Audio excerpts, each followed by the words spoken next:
Good morning. So it's about 7:30. Teddy and I are trudging through the snow off to the shop. I'm gonna grab the tractor and plow a path so Emmy can get to the school bus. Didn't snow actually as much as I thought it was going to, but I got the big boots on this morning anyways.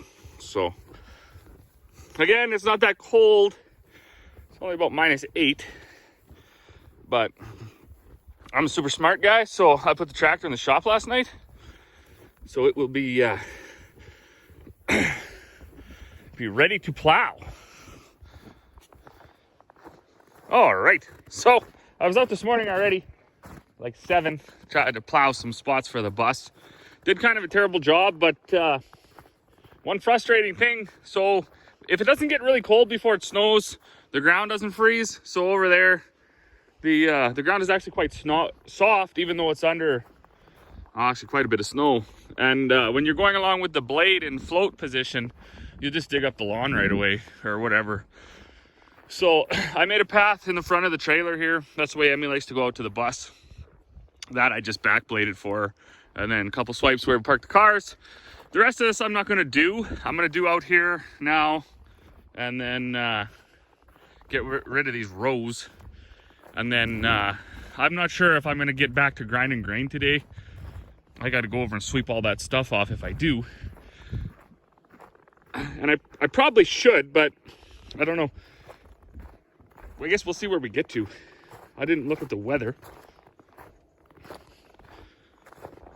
But so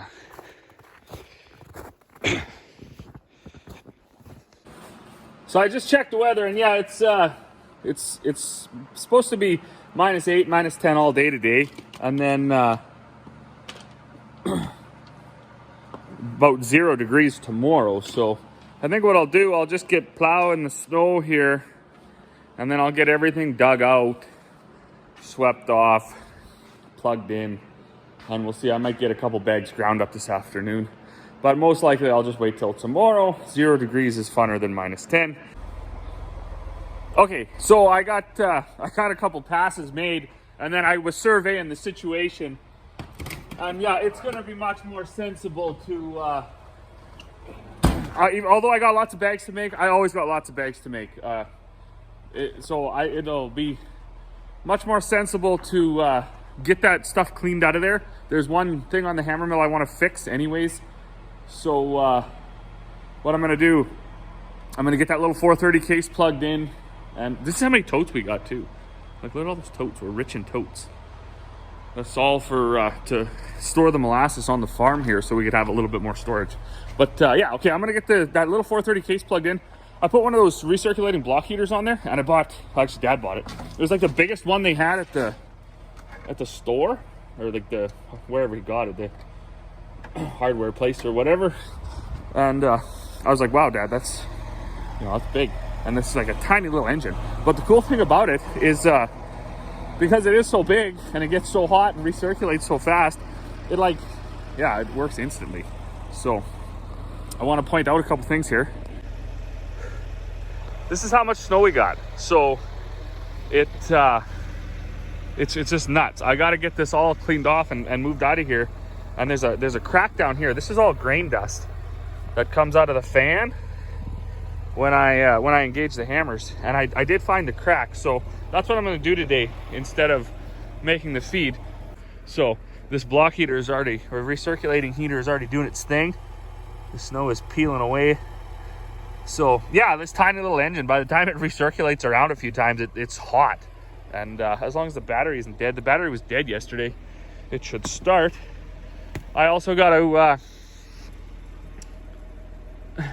what do I gotta do? I should maybe move this stuff too. There's a brush grapple, rotavator, 3-point hitch mower. I was gonna leave it there, but I might want to plow the snow through here. And I gotta find the extension cord that powers these augers is laying in the snow here. So I gotta pick that up before I plow the snow through. So a bit to do for sure. First thing I should do is actually go find some gloves before I start all this. So it's it's a good couple hours to do our yard with with the backhoe and this small blade on this 4440. It's amazing what this will push with the fluid in the tires. with just what I think that's maybe a 12-foot blade, 10-foot blade. So yeah, you can clip right along. It's getting beat up a little bit from years of smashing into things. The odd, it's got the odd wee in it. I was kicking myself. I seen a blade last year on Kijiji, just the blade, no frame, and it was like $2,500. And I should have got it. It was exactly the same blade, but in much better shape. Actually, I think it might have been the John Deere branded version of this. They kind of all did the same thing for a while there. Maybe they still do. You know, it'll say Degelman on one, it'll say Leon on one, it'll say John Deere on one, but in fact they all fit. So anyways, Corey's tidying that up a little bit. She you know, she can pull the snow away from stuff a little bit better than I can. I can't get in tight enough. And they were here. Dad, he swept all this off, him and Corey. He's building a manifold to link all our molasses tanks together. Like we're new to this, and if you're watching for any length of time, you know that this is the first year we got into distributing this molasses. And to help the trucker out, when my dad was here on last Wednesday when he showed up, he has to hook up to each tank individually and then blow his lines out so he doesn't make a mess. So Dad thought, wow, I'll just build a manifold and you can just hook up right at the end and you never have to blow your hose out. So Dad's building that right now. I'm fueling up my tractor, and then I will go get everything out of the shop and set the mill back up, and I'll probably grind up a bit of grain today. Well, good afternoon. We spent most of the morning plowing out the yard, and now I just took Susie the backhoe up here to get a oat straw bale. I'm gonna take it down and I'm gonna pump some molasses on it because, I mean, why not, right? We have the molasses. So because I'm fortunate enough to have access to the pump and the totes right here, I just bring my bales down and spray it right on there. So this is nothing new. I just did a video about this not too long ago. The recommended rate is about 100 pounds per bale, or 10% of the bale weight. So I'll give these ones a good soaking. My hose doesn't really pump that fast, so it might look like there's a lot going on, but there's not. So I did want to show this one more time to whoever, if anybody missed it before. Now this all depends on bale and bale density and balers and straw type. But these oat bales baled with a twine baler,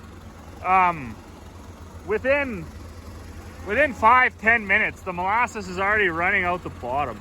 So it's already dripping.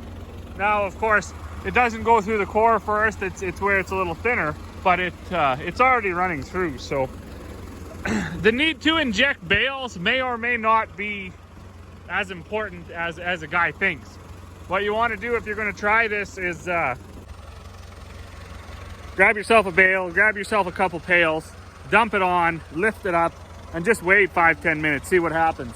I know I was told some rotary combines, if you bale behind them, the bales end up tighter. Of course, that would depend on your baler. So it really is up in the air of how this is going to work if you want to try the bale dressing thing. But most guys are finding that just putting it on the flat side and waiting, you know, 5, 10, 15, 20, whatever it takes, and then flipping them back over is often enough. And you can see by the pile of black on the ground that this is, it really didn't even take 5 minutes to start coming through this bale. It's nice to see all the waters are working. These are these are old. The whole science behind them hasn't changed a whole bunch. Just insulation has changed. So there's no insulation left in these ones. But if you manage to stay ahead of it, and like this is built up on a pretty good skid, had that insulation put around it, and once it gets a nice layer of snow over it, the snow actually will also act as insulation, so it should stay definitely above freezing, hopefully. Now,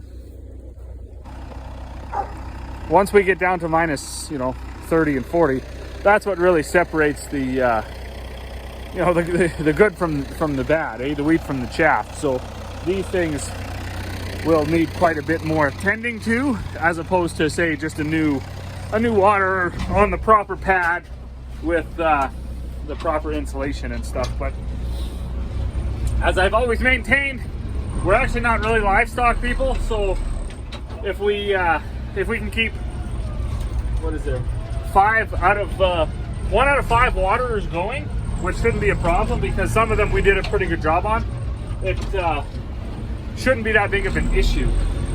And I think the one in the pigs, I think that'll be actually probably the most efficient one because we dug that one so deep in the ground and put some insulation in there as well, that the ground itself will insulate that water and it shouldn't freeze.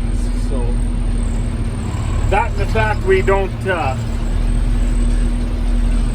I don't get too scientific with the thermostats. Now that's not efficient, I know, and it's wasting power and blah blah blah, but I just want them on. Like, it's cold. It's always cold. Even today it's -10, right? So it's I'm getting stuck in here. Hold on a minute. And lastly, I scooped up this smaller straw bale and just fired it over the fence. Worked quite well. It rolled right in here, so these piggies can. I'm not even going to untie it or do anything about it. You can see how much they've been rooting and all the stuff that they do. So this will give them something to do. And in a day or two, if it gets cold again, I'll bring another one down. But it's unbelievable how warm animals keep buildings. So this isn't insulated at all. It doesn't even have a door on it. But you know, just being in here, you know, it's already a few degrees warmer than outside. And just like that, the magic shop strikes again. So I had shoveled up all that really fine material that the fan sucks out, the blower for the hammer mill. It had a hole in it, and we've been trying pretty much since we got this mill to find the hole and fix the hole. I never even put the guard on. There's supposed to be a guard there, but I never even put it on because we were tired of taking it off to look for the hole. So when I cleared this out, when we started plowing here this morning, I backed this into the magic shop, and then I went to find the hole and silicone it all up, but Dad already had it done. So if you don't have a magic shop, you gotta get yourself one. It saves on a lot of work.